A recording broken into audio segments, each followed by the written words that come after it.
See, the Most High give us this dynamic gift, this gift that's so amazing. I mean, this gift that the whole world wants to buy. But he makes us work for them. He makes us grind. He makes us feel the pain of the process. And for me, I would say I'd rather have it no other way. It's time for you to be great. It's time for you to be phenomenal. See, many of us like to skip the hard part. We like to skip the stages that make us the great people that we are born to be. And you must realize that you cannot buy this. No one can give you this. You must earn this. I play the game as if my life was on the line. And individuals all over the world to understand this very thing. Greatness lies in the man that believes it's in them.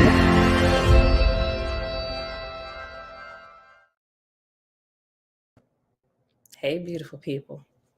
Happy Friday. You know what? I forgot to open my curtains behind me. But whatever. It's going to stay like that today. Let's see the sun come out. Let me just open the shades.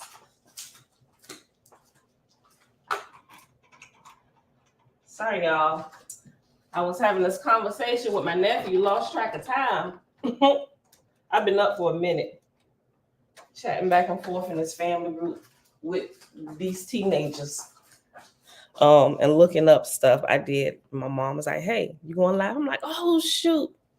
Yesterday I completely slept through because the night before, I was up. I didn't even go to sleep till like 3 something.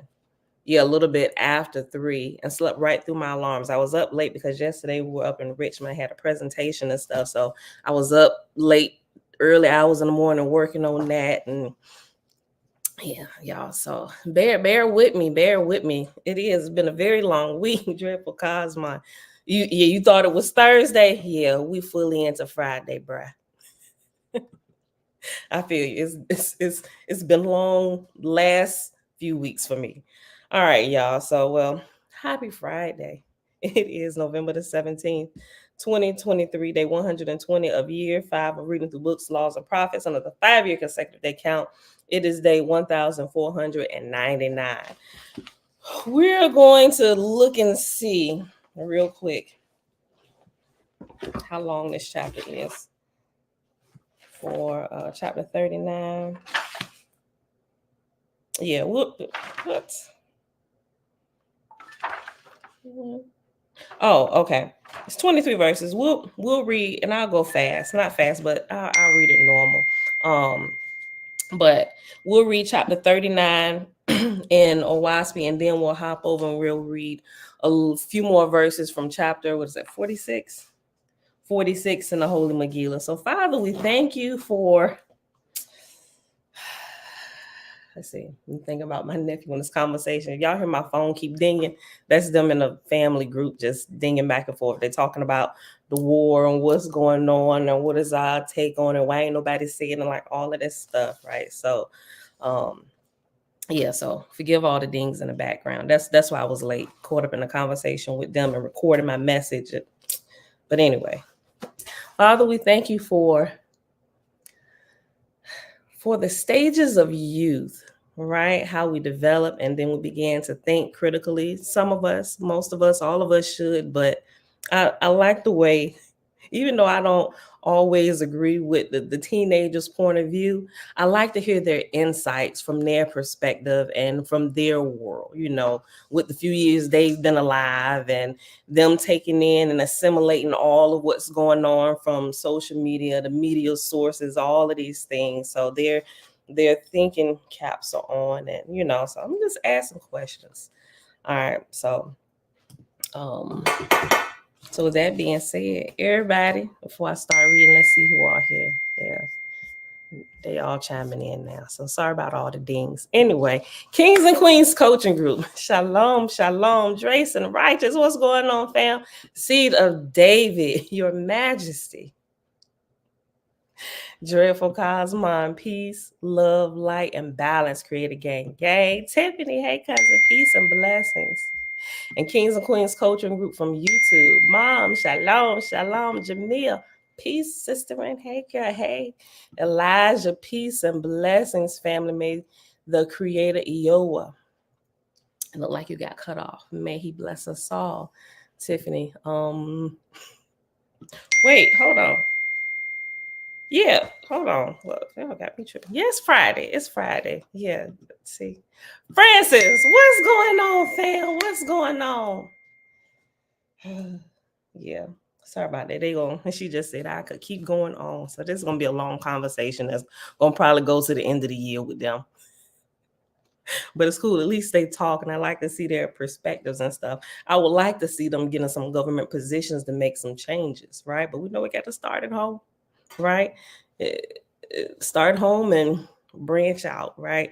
These are the fresh minds and stuff we need, replacing some of these old bodies that's been keeping seats warm in the government, and not just the government, in other places as well. But anywho, let's get to the reading. All right, y'all. Chapter 39 on page 228 in the book of Fragapati. And if you have the electronic version, it's chapter XXXIX. All right. When Gurakshi arrived at his division of the earth and heaven, the voice of Jehovah came to him, saying, My Lord and God, hear thou the voice of thy father. In thy division I have no Ehins left upon the earth, and the place is like a field without seed. The Ehuans have degenerated also by marrying with the Droops, and thou art come to this, my farm, when it is grown up full of weeds and thistles. Look about thy divisions, and thou shalt find no Lewis, no Ashars of any avail to right, nor Ashars of any avail to righteousness. Consider then what shall be done, that both mortals and spirits may be made to know me and my kingdoms. Gurakshi found the mortals of Helest to be barbarians, many of them naked or at best clothed with skins of animals to keep them warm in winter. Some of them burrowed in the ground, and some lived in houses made of bark and leaves and grass. And their food was mostly fish and flesh. Their cities were numerous but small, and every city spake a different language. Their weapons of war were clubs and spears and bows and arrows, but they had neither iron nor copper and used stone for cutting. Gurakshi said, What incentive can I give such a people that will raise them up? Gurakshi then surveyed his heavens, but alas, there were no kingdoms, no organizations, no societies. As mortals lived and died, so continued their spirits around about in the same place, procuring substance in the same way, but spiritually, often taking part in mortal wars and hunting, seeing and hearing through their mortal kin's eyes and ears. Gurakshi said, What incentive can I give such angels that will raise them up? If I tell mortals to till the soil and make clothes of flax and wool, my words will be interpreted as folly or as implying hardships. If I tell the angels there are higher heavens more beautiful, my words will be disbelieved. If I tell them that all growth dependeth upon exercise and labor, they will decline to grow.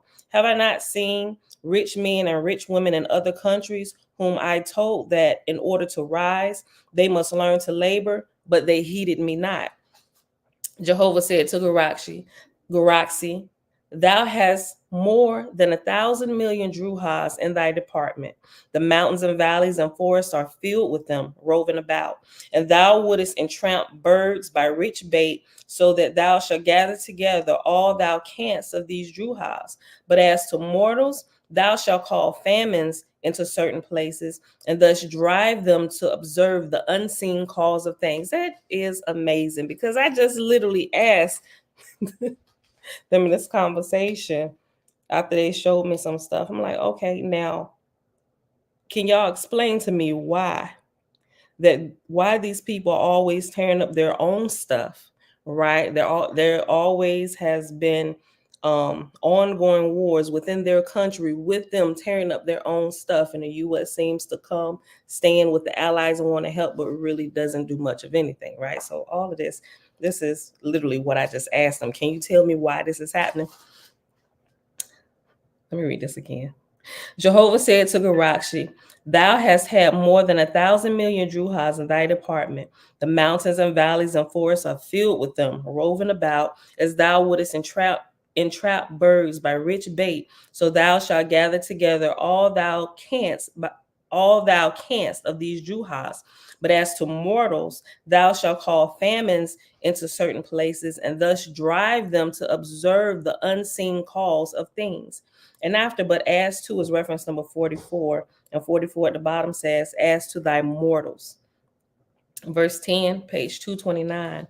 Garakshi called together his hosts, millions and millions. He said unto them, "Form ye in sacred circles, hundreds of thousands, and go to the places I will point out, and invoke the higher heavens in Jehovah's name.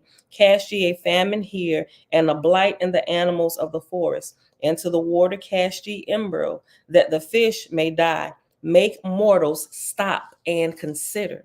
Right? This is definitely one of these things. Make mortals stop and consider, especially with the wars and the rumors of wars, right? Who's really thinking about why this is happening and why war is big business? Who benefits from wars, right? Not just the government, but a lot of big businesses in America, right? They have incentives.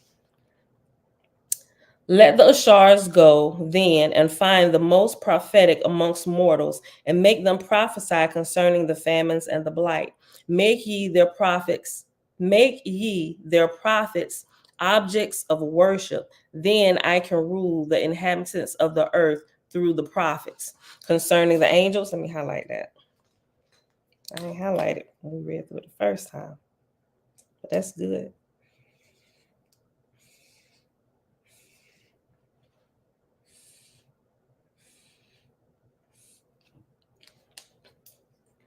Okay. "Let the Ashars go then and find the most prophetic amongst mortals, and make them prophesy concerning the famines and the blight. Make ye their prophets objects of worship. Then I can rule the inhabitants of the earth through the prophets." Concerning the angels, Garakshi said, "5 heavenly places will I build for the Druhas. One shall be called Monk, one Akka, one Troy, one Biom, and one Helen. 5 lords shall be my lords to rule in my heavenly divisions: Kilop, lord of Monk; Itius, lord of Akka; Phoebe, lordess of Troy; Lyrii, lordess of Biom; and Koi, lord of Helen. These shall be heavenly places in the mountains, pure and delightful, and ye shall make them places of feasting and sporting for 1 whole year. Nothing that can be done to make them attractive for Druhas shall be left undone. Into 5 divisions, 500,000 each, shall my host be selected and apportioned, whose mission shall be to go around about throughout Hellas, bringing in Druhas to my 5 heavenly places. As for myself, I will build a plateau in these mountains, the Aguadica, whatever, with the counsel of 500,000. Let my lords stand aside, and I will apportion to each of them their attendants. By the starlights that fall upon them shall they be known and come forth." The lords stood aside in different places. Garakshi then cast stars until 3,000,000 were selected. After that, Garakshi proceeded according to the voice of Jehovah, and he conducted his host to the places the Father commanded. After they were all placed, Garakshi closed his own council and built a plateau and a throne to Jehovah on Mount Aguadica. And when he considered the wisdom of the manner Jehovah had directed him to thus lay a foundation for so great a work, he soliloquized, saying, "O Jehovah, will these Druhas ever understand the manner of thine armies? Will these mortals ever understand the proceedings of thy lords and gods?" That's so good.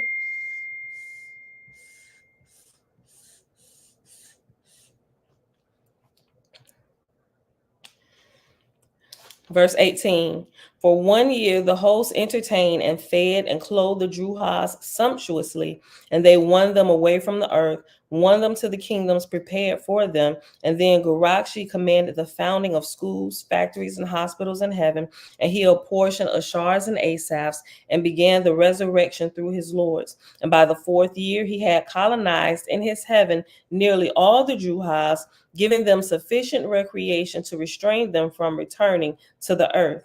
For a long time prior to Fragapati's coming, he had it proclaimed, giving invitations to them to be present.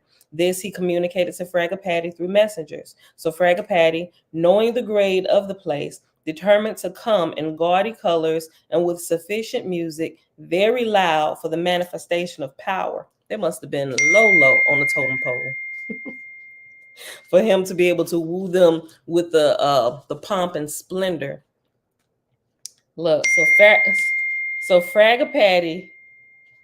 I'm sorry, y'all. I'm trying not to be distracted with this conversation that I got to pause and joining in. Hold on. For a long time prior to Fragapati's coming, he had it proclaimed, giving invitations to them to be present. This he communicated to Fragapati through messengers. So Fragapati, knowing the grade of the place, determined to come in gaudy colors and with sufficient music, very loud, and for the manifestation of power, to match which Garakshi had his people attire themselves in the greatest gaudy colors, for in such manner do the unlearned judge of the glory and the possibilities of high heaven. That's so elementary, but it's good to understand that. Let me read that again.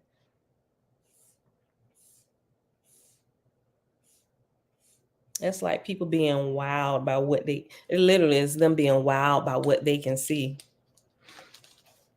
To match which Garakshi had his people attire themselves in the greatest gaudy colors, for in such manner do the unlearned judge of the glory and possibilities of high heaven. So it came to pass, Fragapati's Avalanza descended from above like a sea of fire, but decorated in thousands of ways with banners, flags, curtains, and such other ornaments as would convey the idea of greatness to the minds of the Easians. On the other hand, Garakshi had decorated his place and kingdom and throne, Aguadica, in the most extravagant splendor, and he and his lords and his captains and generals and his holy council were arrayed majestically. In addition to these things, Garakshi had provided a feast which was to succeed the ceremonies, and after the feast there were to be divers entertainments. But of these matters, who knoweth the thought of Jehovah? How hath he not provided ingenuities to bring the dark soul to understanding? Let me read that again. Verse 22. In addition to these, had Garakshi provided a feast, which was to succeed the ceremonies, and after the feast there were to be divers entertainments. But of these matters, who knoweth the thoughts of Jehovah? How hath he not provided ingenuities to bring the dark soul to understanding? How hath he not provided? Okay, I don't know why they be talking like this. It should just say, you see how much he's done in order to redeem the dark soul. Like that's what it's saying, but I'm gonna just read it like it said here. But of these matters, who knoweth the thoughts of Jehovah? How hath he not provided ingenuities to bring the dark soul to understanding? Last verse, Garakshi said, to teach mortal teachers how to teach the barbarian, O Jehovah, to teach cold awe, to impart warm mirth, O Jehovah. Shall they build a prison and decorate the convict in fine clothes and bid him take his ease, beholding the virtuous working for him, O Jehovah? Will they ever learn thy power in resurrection, O Jehovah? That is beautiful. Listen. I think this is beautiful, but just because like it falls along the lines of, and we kind of talked about this, y'all hear all this dinging going on, right? And redefining some of these ceremonies and stuff. And one of the topics of discussion is Thanksgiving, right? Nephews, I don't agree with this day they killed and murdered us. Clearly, we all know that, right? We know that now, right? Instead of okay, so when I was younger, when I first got stationed back here in Virginia while I was active duty in military, my uncle and my aunt, they taught me a lot, right? They're way more settled than I was at that time, in my mind, still being young. I was 19 years old, right? And so as I was going and doing a little bit deeper study, I was not 19 years old, right? Doing deeper studies and stuff into religion and all of this stuff, and the holidays and how they were really holidays and all of these different things. And when you stop doing one thing, something my uncle told me, he said, listen, and um we were talking about like Halloween and stuff like that, right? Or somebody trying to change the behavior of somebody, or when you're dealing with children and they're used to doing one thing, you just can't take something from them without giving them something to replace it, right? So it's like people quitting smoking. Some people quit smoking and they take up eating food. Not that that's any healthier, but a lot of times they go overboard with it, or they may chew gum, or they go from, I don't know, but y'all get it, right? So using that same line of thought, the teenagers in my family, the ones in this group with all this dinging going on, they don't quite understand that yet. And that's what I was trying to explain to them. Not that we are just we still celebrating Thanksgiving or whatever. We just calling it something else, like this didn't happen, right? Clearly we knew that happened. So I was asking a question. I was like, okay, well, and I explained to him, I was like, I'm not saying to just cover it up, not like what they do with Halloween, right? We ain't celebrating Halloween, but we got trunk or treat. You're still celebrating Halloween, you're just doing it in a more confined space just to make sure your kids are staying safe. But there is something to that and what they were trying to do, but a lot of people don't really understand it from like a higher level. Even those that's putting it on don't necessarily understand it from a higher level. They just like, we really want to celebrate Halloween, but we can't go out there because we're the church and we will look like this. So how about we do something at our facility for the children? We can watch them, we can regulate the candy, what's being given. We know we won't poison our own children. You get it, right? So the point is, when you what we learn in OWASP about rituals and ceremonies and traditions, and I kind of brought it up a little bit. That's how we were created. That's how we learn. That's how we grow. That's how we develop. Even if we don't call them like Christmas or Thanksgiving, every family has certain rituals and ceremonies that they have put together in their own family. Even if it's not formal, it's just something that we do, right? Family getting together. Some do it every single night, or we do family dinners. That's a ritual. That's a ceremony for families. It's to keep us together. But what they've done over the period of time and with some of the major holidays, they've taken something that's gruesome and they've paired it with a ritual and a ceremony that was designed to be wholesome and to teach and grow and develop the family in small communities. So they paired the slaughterings of nations of people and paired it with good family time. Hence, you get, in a nutshell, Thanksgiving, right? Should be Thanksgiving, not necessarily Thanksgiving, but they killed them, whatever you want to call it, right? So what I'm trying to teach them to do, separate the truth from error, right? Separate. We have to go and undo all of what they've done to bring a proper understanding back to things. Not that, because, okay, so what happens is when you say we ain't celebrating Thanksgiving, we ain't celebrating Christmas, we may understand that based on all of what we've learned and the paganism and all of this stuff that comes out of it. But a lot of times when we do that and we tell children we ain't celebrating Christmas, we ain't celebrating Thanksgiving, none of this stuff, they don't really understand it yet from the higher perspective of what we're looking at. They're just looking at, what do you mean we can't get together with family, right? So they don't necessarily get the piece about the slaughterings and how groups of people have been manipulated and land stolen and all. They don't get that. That is not even what they're thinking. They're looking at, why can't we be with family, right? So now it brings a divide,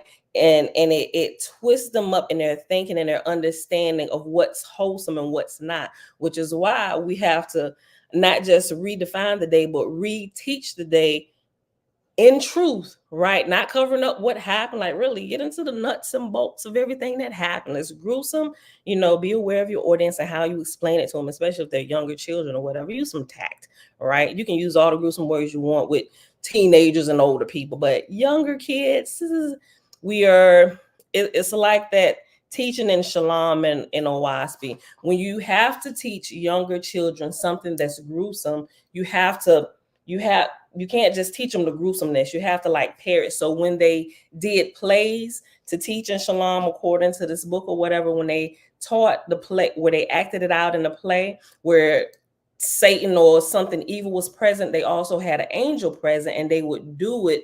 They would what's the word? They would have like the physical manifestation. Okay, so say, I want to make sure you understand what I'm saying. Okay, so say you had to teach children about drinking and drug problems, right? And so you got this person just dealing with the drugs and alcohol and all that stuff. So instead of just having somebody act out being drunk or sniffing some lines and stuff, show what's happening spiritually as well in another scene, but at the same time. So you got the person struggling.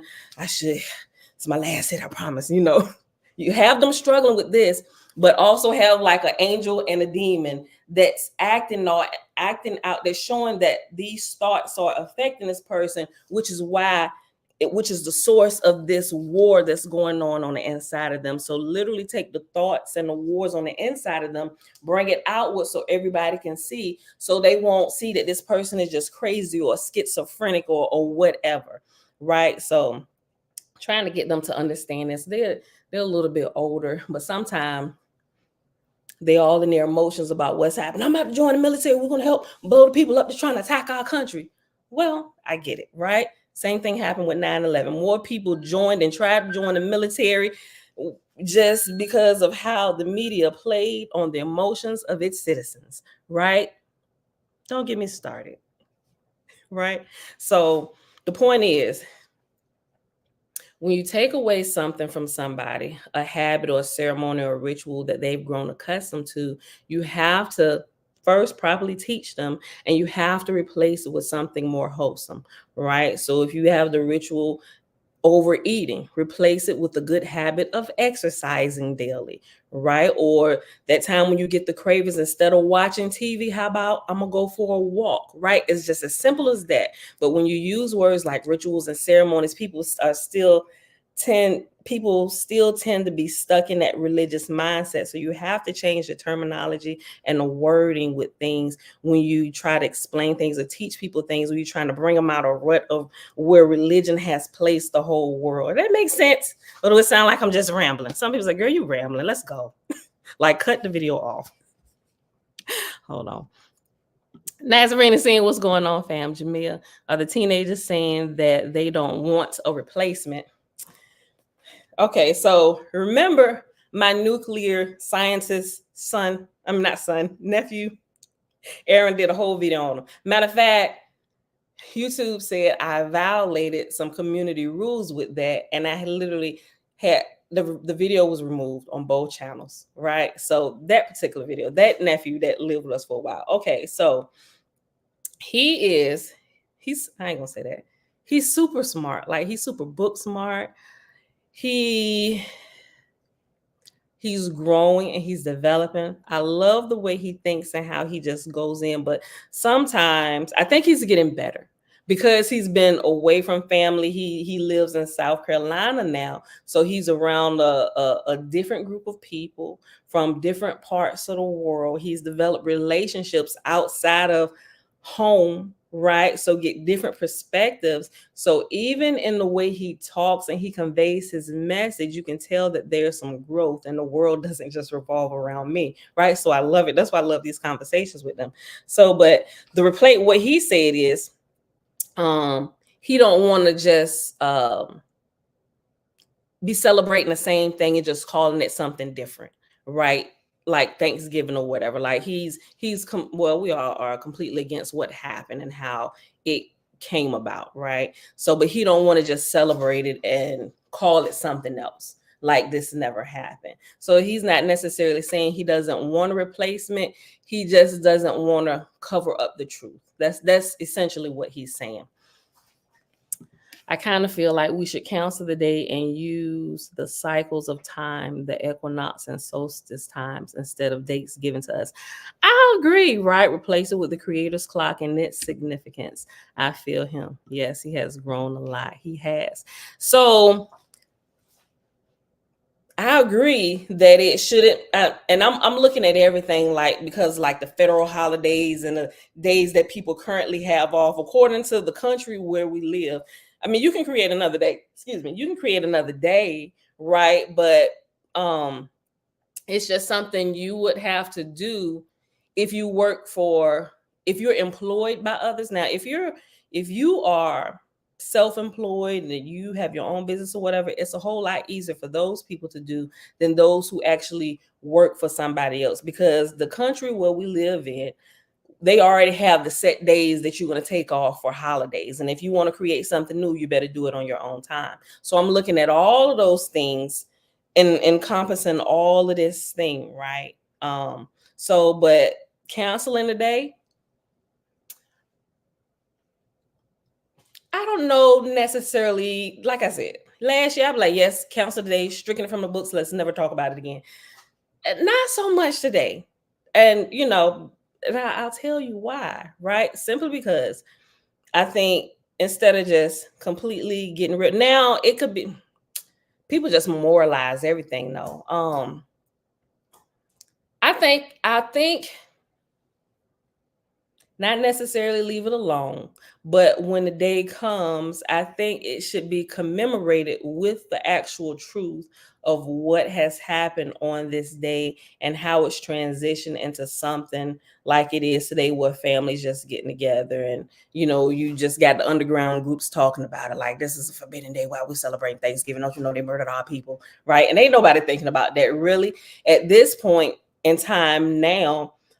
With the exception of those waking up to the lies of religion, nobody is thinking about that. All they're looking at is the ceremony and ritual of family right now. So when we come from the underground groups waking up from religion, messing up their day, talking about, don't you know what this day really was? They killed our people. It's like you throwing a bucket of cold water on them, because first of all, their mind wasn't even there. Like, what are you talking about, you crazy person? Right? Especially if they've never been exposed to any of these things. It's like waking up from religion, telling people about things they had no previous knowledge of. Maybe they grew up in a family where never talked about it. Some people knew, maybe they just didn't know. Maybe they were completely ignorant to all of the underground things that have been covered up over the period of time. And now it just looked like this is a holiday for family to get together, right? Got all these different variables and stuff, so that's, I'm looking at all of these things. I've learned how to just take my emotions and put them aside, right, while I talk about these things, so we get a good conversation going, right? Because if not, if you're not able to separate the emotion, these conversations end up in family fights, and now the police got to be called. We ain't trying to do none of that, right? So what I'm trying to teach them to do by asking them questions is to put their, I'll say their biased emotions aside at the moment, right? Because the emotions, they're not flowing in a healthy manner because of all the propaganda over the years and the waking up, the startling of what's happening to us, and that's us, and all of these things. So I'm trying to help them just separate some things so we can look at things across the board without this breaking out into a brawl, right? And so that's how people grow. We have to change our mindset in those days apart. We have to change our mindset in those days apart. Maybe I'm reading it wrong, Jamil. We definitely have to change our mindset. Okay, I'm gonna just go over to the next comment.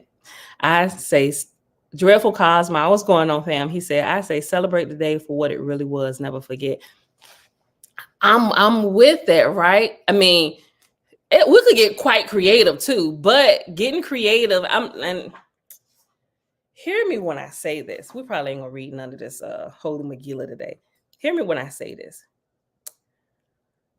What I found is that when the people, and listen, and it's not just our people. There's a lot of different groups of people who have been, martyred, all types of things for their land, their women, their children, all of these things, their property. It hasn't just happened to our group of people, but it's happened to a lot of groups of people, right? So, but what happens is when we begin to, I'll say, walk in our truth and we want to talk about it, it tends to make people who that hasn't happened to, or the ancestors of those that did that to said groups of people, it tends to make them uncomfortable, right? Not, okay, and be careful with my words here, but without dumbing them down.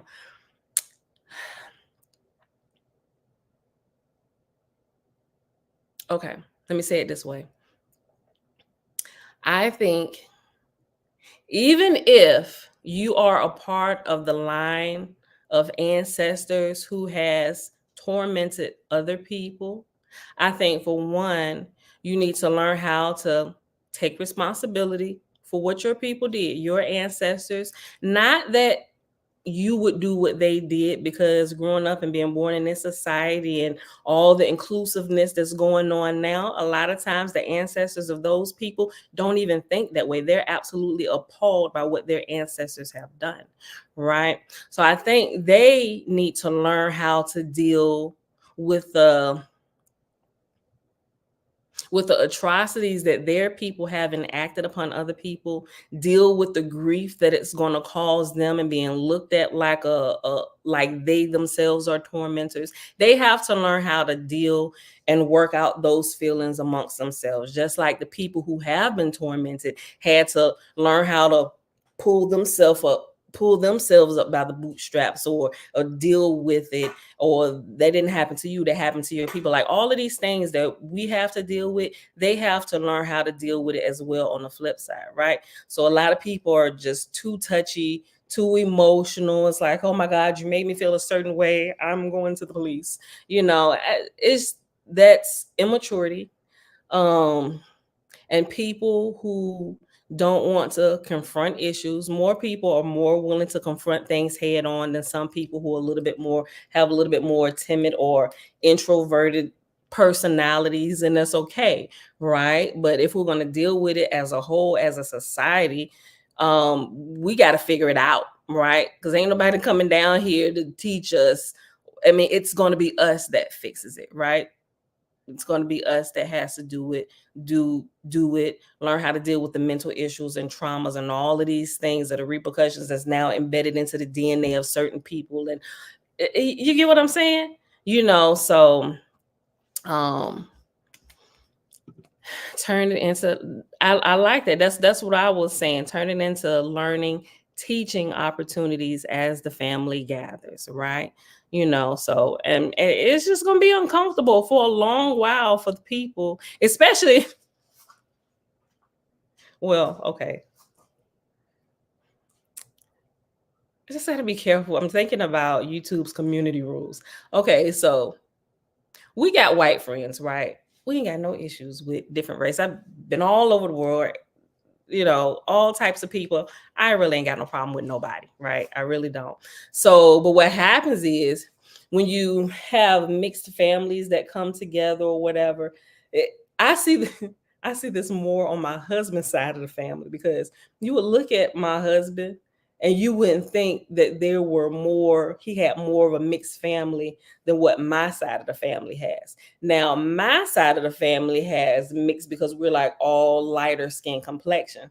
But his family is darker skin, and they've actually married opposite race. Like, but you wouldn't be able to think that. You wouldn't even know that just by looking at some of them. But the children they produce are of lighter complexions like us. But you can like clearly see that in his side of the family, But and so when holidays happen or these particular topics come up, especially like when we're with his side of the family during holidays and everybody bringing their spouse in that's of another ethnicity, I don't have an issue with it. But when topics like this tend to come up, people just kind of start, or somebody's like, oh, well, let me not say nothing because I don't want to offend nobody here. Like, you still got to learn how to work through all of these things. And it's not now just outsiders attacking us, but now it looks like we all mixed up into one bunch now. How we going to deal with it? So it's now I can sit back without all of the emotion. I just some stuff I may not say out loud because it really would be inappropriate, right? But if somebody say something that I was thinking, I'd be like, you said it. Right. And then it kind of opens the door because, people don't want to seem racist and make somebody feel uncomfortable. It's really a touchy subject, but everybody has to learn how to deal with it as we grow and transition and are raised higher. Like, this is something that has to be dealt with by everybody. Even the shows that are being made, they're trying to deal with it. People laugh at it, but I was like, you know what? That's ingenuity how they're doing this. Think about some of the current shows, some that are still on air running now, some that have run their season, whatever. Like, Everybody Hates Chris. We absolutely love that show, but there's a lot of that intertwined throughout those series. We have all of them. We bought all of them. The kids love them, but Everybody Hates Chris brings up a lot of good points. And in that series, they say things. You got a lot of racist comments and stuff. And what's the kid name that's always messing with Chris? Right on the tip of my tongue, the white boy or whatever. And his group of white friends that's always coming against Chris, but Chris' best friend is a white boy, and all of these things. So they say these little comments, and then his teacher, who seems to be a racist, who's white, but she loves black men or whatever, and she secretly daydreaming about all this stuff and all her comments. It's crazy. The show is hilarious, but it brings out really good points that really should be talked about. And it's kind of trying to break the ice to it's even today it's still really touchy. But if we can deal with things, I'll just say from my perspective, because I like to deal with things in a humorous fashion, not laughing at people, but learning how to laugh with you and see the inadequacies of myself first, right? And if I can laugh at myself, it makes it a little less uncomfortable for you, and it not that and I hate to say that because I do care. I was going to say not that I care about your feelings, but I do. Right. But I don't want to be so focused on you that I neglect me in the process. You get what I'm saying? Like, I'm trying to be careful with the words, but not too careful, but a way that we can talk about it without people feeling alienated or feeling like, we just got to learn how to talk about this. Right. And sometimes it takes being thrown together with different nationalities of people in order to deal with some of these issues and work them out if we're actually going to grow and raise up to a higher level spiritually, right? Because you can't grow spiritually and be, this is going to sound a little bit crazy for those who are pro-Black, right? And is all for segregation and stuff. Don't kill me, right? But sometimes segregation can be good. And then sometimes the need for segregation has passed and we need to intertwine, right? Because what if, just look at food. What if we kept all of our food ingredients segregated? Who would ever bake a cake? Who would ever know that these individual raw ingredients could make something that's so delicious? Now, if we overindulge in this deliciousness, it could give us health problems. But I'm just saying, everything in moderation. Y'all get what I'm saying, right? I'm trying to keep a little bit of humor in this while addressing some issues. Cosmo and Cal, what's going on, fam? Peace to the righteous guys and Nirvanian goddesses. Fritz 100%. They'll be all right. I think so too, Dreadful Cosmo, right? But sometimes, especially dealing with the teenagers, you have to use a little tact and wisdom, and sometimes you just got to let them spout off with their feelings and biased emotions and stuff and just let them get it all out, right? Sometimes they like the Energizer Bunny. They just gonna keep, because they haven't grown enough to look at the overall big picture. All they can see is the trees in front of their face and don't realize that we are standing in the middle of one of the largest forests in the universe on this plane, right? They can't see the forest because of the tree that's all in their face that's obstructing their view, right? So Brian Show, what's going on, fam? My kids say I'm the dad in that show. We love that show. Look, If y'all haven't seen it, y'all gotta go watch it. Like, seriously, it brings out a lot of good points. And that's not the only one. It's quite a few of them. It's a new one. I forget the name of it, but Said the Entertainer is in it, and Rochelle from Everybody Hate Chris is in it. Matter of fact, they're married. They're a husband and wife. I forget the name of the show. It was on last night. I forget the name of it, but that's another one. It's not as in your face as Everybody Hates Chris, but they do tend to hit it from some other angles and includes other different types of couples and stuff, to where Everybody Hate Chris, they got a different spin on it, you know, where they talk about androgyny and Pink Bobby was knocking suckers out.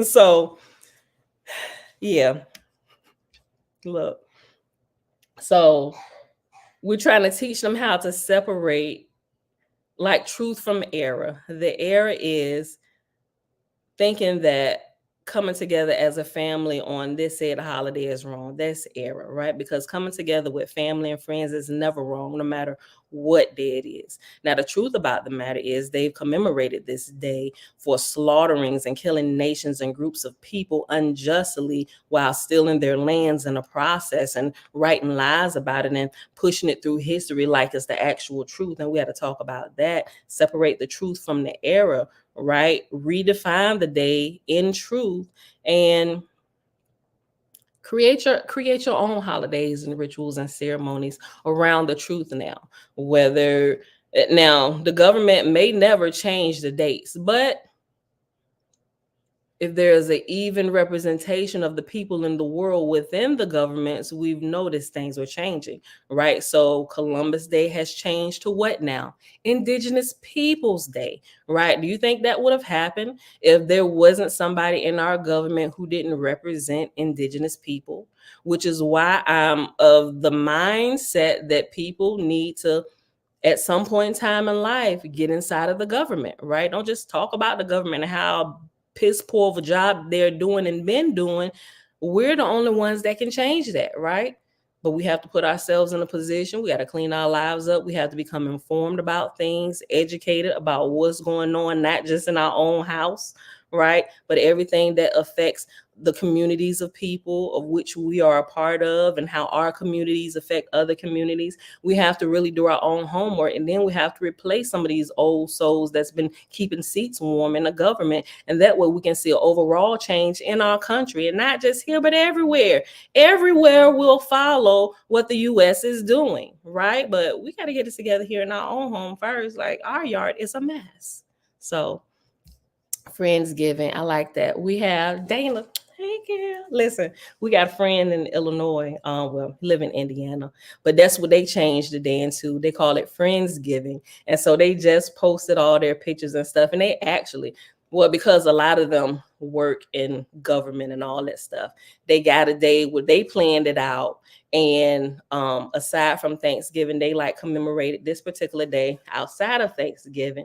And they pretty much did a whole little thing, and they all got shirts that say Friendsgiving with different designs and stuff. I was like, that is dope, right? So I thought that was good. But yeah, I was watching that show last night too. The white man was in a black barbershop. Hilarious, I know, right?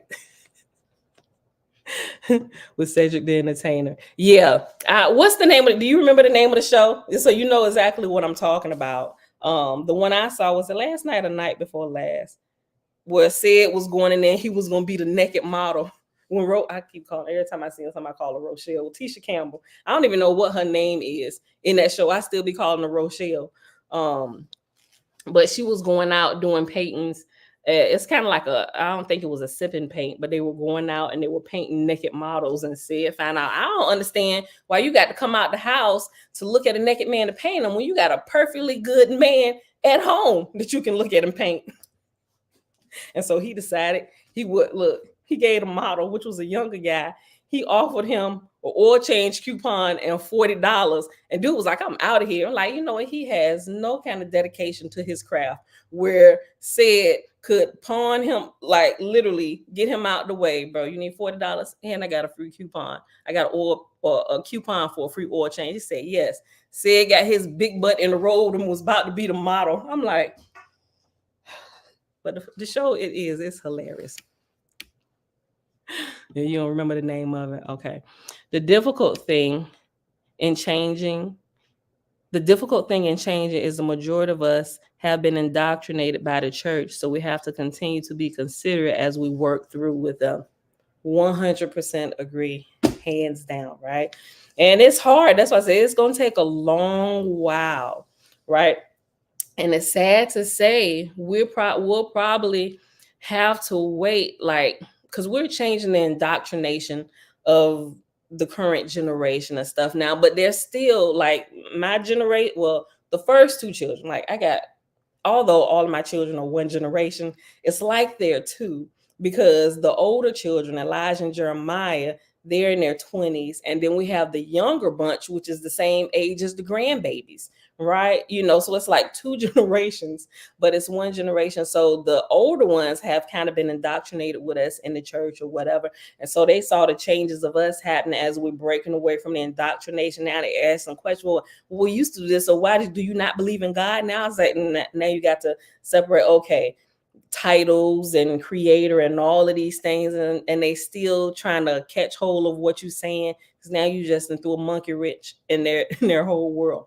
And the younger ones is like, what are you talking about? Who is Jesus? I'm like, yes, that's the road we need you to be on. No indoctrination, no kind of emotional ties to names of Jesus and churches and stuff like that. Now we can teach you the truth. I think I told you about this before. My nieces, my sister's two daughters, they had got into art, and they was like 6 and 7 or 6 and 8 at the time. But anyway, they was cracking on one another. And the younger one said to the older one, I think it was Jabria, said to Jordan, I don't know what they was fighting about, probably over the doll babies or something like that. But they also have been in that mix of changing from the indoctrination of church and stuff into truth. And so they was talking about one another, and the 6-year-old thought it was appropriate to hit her older sister with a religious joke. Now, the genius of it all was that I think she actually understood what she said to her, but it was still kind of inappropriate, because although that was true at one time, it's no longer true now, right? So what she said to her, it was just a little quick thing, and she said to her, she said, that's why your mama loved Jesus. Now, that may not be funny to people in the church. They be like, well, she does love Jesus. What is funny about that? But if you were inside of our family, understanding how we're adjusting and removing religion, deconstructing things to help you to use your own mind and think about things logically, that joke was hilarious. And it was so timed. It was right time to where even my sister, when she heard it, she was taken aback. And she was like, because first of all, I don't. And it was the whole thing was just hilarious, right? So, but anyway, y'all, we just kind of talking now. If y'all got to go to work, we already our hour mark. It really is indoctrination, right? Not just on the days that have been set aside for the people, but anytime family gathers. Okay, let me read it again. Not just on the days that have been set aside for the people, but anytime family gathers, listen for the opportunities to teach and learn from one another. I completely agree, right? So this whole they done pause with all the dinging and stuff, because they like, either Aunt Pam is ignoring us now, or we done pissed her off, or we got one up on her and she don't know what to say. I wanted so bad to tell my mama, tell them the whole one, I'm on my live video, I can't respond just yet, because they'll get like, see, we got her. She don't even know what to say now. Nope. I'm busy right now, and I have to pick up this conversation in a minute. But yeah, Dana, listen, girl, it was hilarious. Every time I think about it, I laugh about it. It is hilarious. And if you know the mannerisms of Jordan and Bree, it makes it even more funnier, right? Because kids and their innocence and their looks when they say something, but they're so dead serious. And it's like, first of all, you're 6. How do you even understand how to drop that type of joke, thinking and understanding that everybody around you would get it? It was amazing to me. All right, y'all. Look. All right. Yeah, I'm look. Hold on. But they going in. I see all my notifications and stuff. I'm about to hop back in a minute anyway. But yeah, y'all. So I would say yes, definitely when we take something away, definitely replace it with something that's wholesome, but they need to be taught about it, not just given something else to mindlessly follow.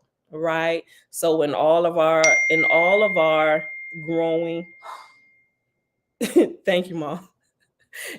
In all of our growing and teaching, it should be to continually, even if it's just in our own home, even if we never teach anybody but our own children, or each other as spouses or sisters, brothers, or whatever, it should be with a mindset that we're going to raise you higher in thinking, not force something on you, but we'll learn how to have a respectful dialogue amongst one another where we can talk about things. Even we can dig into the points that I don't agree with that you're saying, and vice versa, right? But we have to learn how to put our emotions aside and really talk about these things, because that's how these conversations get all out of whack, because people don't know how to control their emotions. They have not yet become a king or a queen of 7, right? Like, I even got a jacket. Hold on. Let me turn. What did I say? The queen of everything. The queen of everything. Hold on. I'm trying to get because it's like a mirror image thing. So, but you get what I'm saying, right? So, but that takes a while. And young people, they're just now realizing they even have emotions, right? They realize they have emotions, but still don't realize that they are spirits. But y'all get what I'm saying, right? So it's a growth process, and it takes people who understand, or who are, understand. Sometimes age ain't got nothing to do with understanding and wisdom. It takes those who have developed and walked and are currently walking in wisdom to understand who you're talking to, who your audience is, why they respond to you the way they do, and you not to just go back and forth with them, because you just got to let them walk through the process of growth while you learn how to hold your tongue, while you walk in wisdom and respond in wisdom, and ask them appropriate, targeted questions that would get them to think, right? And even in the midst of all their jumbled upness of their emotions and their thinking, you have to learn how to land targeted questions that stops the madness so they can think, right? So yeah. Just me. What's going on, fam? The indigenous people were thankful to the creator for being able to give the colonizers. Hold on, wait. Oh, gotcha. Okay. The indigenous people were thankful to the creator for being able to give. The colonizers were thankful to their war god for him giving through bloodshed. That is an amazing way to say that, right? Listen, right? So let's go back. Thanksgiving or whatever, colonizers coming over to indigenous lands or whatever. Indigenous people by nature, right? They're very giving, they're loving, they're family oriented. So we see people coming in that don't look like us. Outsiders, we don't treat them like that. We tend to always first approach them out of love and respect, right? Even though you don't look like us, you're not of our blood, we will treat you like you are. And what's mine is yours. Mi casa is su casa, right? So they had to give in hearts, and they freely gave out of love in hopes to develop friendship and long relationships with new people, right? From the flip side, how we gonna get over on these regins, right? We use regins because if I say I might get a strike, and I'm teetering on the line of having my channel being no more. Look, so So they come in with a different mindset. It's all about the war. They come in with the mindset with their guns at the ready, just in case they get a response that they don't like. We're going to forcefully take it. To whereas those whom they're coming up against, first of all, we don't even have weapons, because bloodshed is the ultimate disrespect and spit in the face of our creator, right? And we both come from the creator. Technically, we are brothers and sisters, even though we look different, right? We're just different ingredients for the bigger cake that's going to be made, right? So I like that. Just me. The indigenous people were thankful to the creator for being able to give. The colonizers were thankful to the war god for him giving through bloodshed. So, all right, y'all. That's good. I enjoyed the conversation today, but we have to go. All right, y'all. Let's see. We won't be here tomorrow nor Sunday. Hopefully we'll have a full week next week where I show up every day, right? Because y'all be here, and sometime I just be, if I stayed up too late, I'll see them tomorrow. Right. But I'm still working on my schedule and my time and not overworking myself. But things happening with the business, and like we're right on the like we got big things in the works, and it's like I don't want to mess it up. I gotta keep looking at it, double checking to make sure I didn't miss anything. And sometimes I overwork myself, and then it's like my body, like my mom and Tiffany said, if you don't take your rest, your body will make you take its rest. Right. So that's been happening a couple of times. So I gotta get better. Right. I'm trying. I really am. Right. So yeah, that's it, y'all. So I hope y'all enjoyed the reading for today. When is the Sabbath for this cycle? It is Sunday. Right. So that's why we got full weeks, Monday through Friday, when I do actually show up. Yeah. So this moon cycle is Sunday. Last Sunday was the first Sunday. So we got 3 more. And then it'll change again. It'll either be Monday or to skip to Tuesday. I'm not quite sure just yet. So yeah. Y'all, so enjoy y'all weekend. It is Friday, November the 17th, 2023, day 120 of year 5 of reading through books, laws, and prophets. Another 5-year consecutive day count. It is a 1,499. And we read chapter 39 in the book of Fragapati. And Father, we thank you for the ability to be able to grow in our thinking, not backwards, but always elevating. We only go backwards when we refuse to grow, right? We go backwards in our thinking when we refuse to develop, take in new information, and consider it, and consider that what we had could have been wrong, right? So we thank the Creator for the ability to grow and stretch and improve and forever progress to greatness. All right, beautiful people. Tuesday's gonna jump to Tuesday. Okay. All right, beautiful people. Sorry if there are tie bones. I'm driving. I get what you're saying. If there are typos, you're driving. I like that. There's tie bones, just me. All right, beautiful people. I love y'all. I'll see y'all back here Monday morning, bright and early, between the times of 6:15 and 6:30. I'm gonna just start saying that. I'll see y'all. Love y'all. Enjoy your weekend. I'm out. Peace. But I see through you.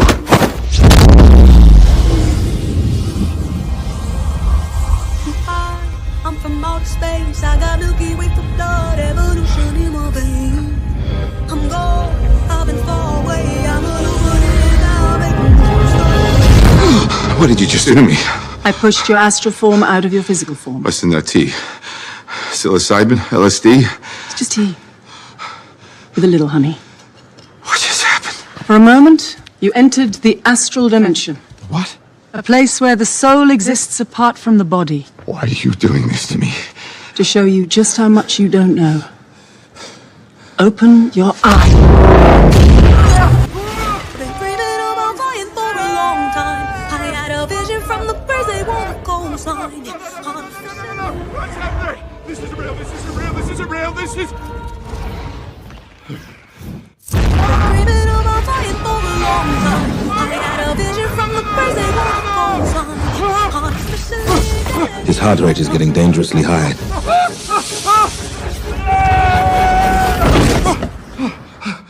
looks all right to me.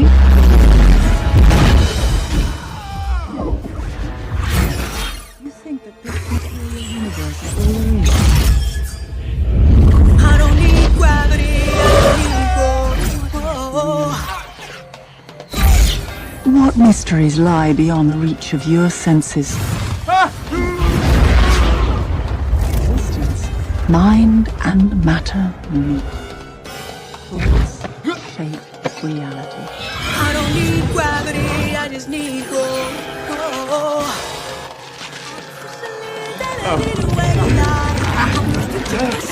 I'm fine line, yeah, I'm a mislead of this illusion. I am not really here, I'm an intrusion. I don't swim or sink, I just float. Some benevolent and life-giving, filled with malice and hunger. Dark places where powers older than time and waiting.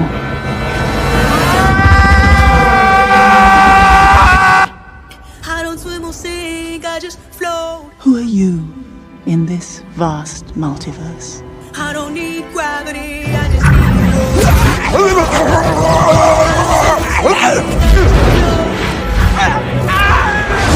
I don't need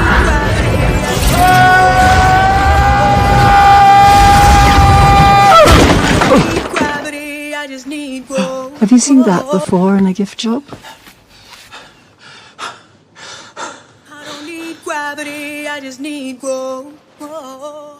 Teach me. No.